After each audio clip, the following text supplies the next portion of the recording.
water, #1 limiting factor to yield. What's number 2? I think the guy that talked about it today is standing with both of them, actually. Nitrogen, right? How do you determine what the right nitrogen rate is for hydrogen? Whatever your base rate is, right? Hopefully it has enough. So what was your takeaways from your conversation with Dylan and Bob? Take samples, right? Managing in season. Did you talk about response to nitrogen scores enough? A little bit, right? So if you have a high response to nitrogen plant, what does that matter?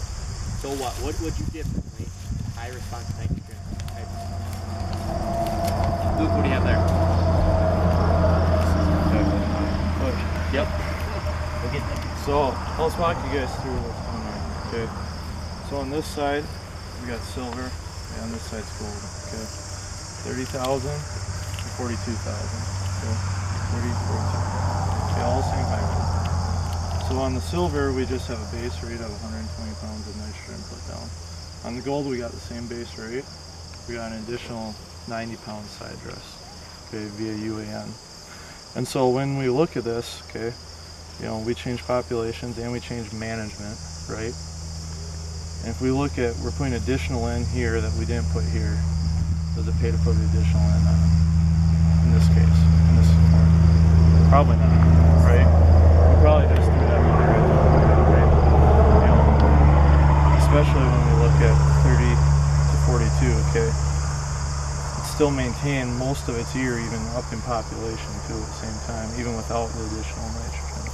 Okay, so this is a hybrid that happens to be more one that you can just put out there and not have to manage much, because it's very population driven and very defensive, right? Corey on the other hand has one that's the opposite. So I got 4099, extremely high response to nitrogen. So same setup, 30,000, 42,000, 30,000, 42,000. On your left is the silver, right? 120 pounds base rate of nitrogen. On the right is adding 90 pounds of nitrogen in season.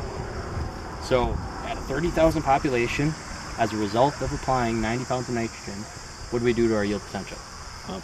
Up, right? Would you like 30,000 of these? How are you going to get 30,000 of these though? You gotta give it the nitrogen, right? So that's the big difference between 5146 is, hey, 4099 is a very, very high yielding hybrid, but if you short the nitrogen, you're not going to like their end result. No fair?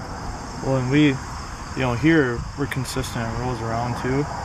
We gain rows here versus rows here, even from the 30, okay? We're definitely thicker there and here too, right? Plus length. So we gain girth and length. Yeah. So it pays us back, right? So it's a matter of, okay, when we look at nitrogen, okay, you know, over with Bob and Dylan, you learn how to manage it, okay? Now we're talking about each individual hybrid, right? So when I get to each individual hybrid, am I going to side dress this thing? Probably not, okay? And that's something where, you know, a lot of guys are investing in toolbars and things of that nature to go on side dress, and they think, okay, well, I got the toolbar, I need to go across every acre of my ground to make that pay, right? Well, maybe not, right? Let's put the nitrogen on where we need it, maybe hold it off or we might not, okay?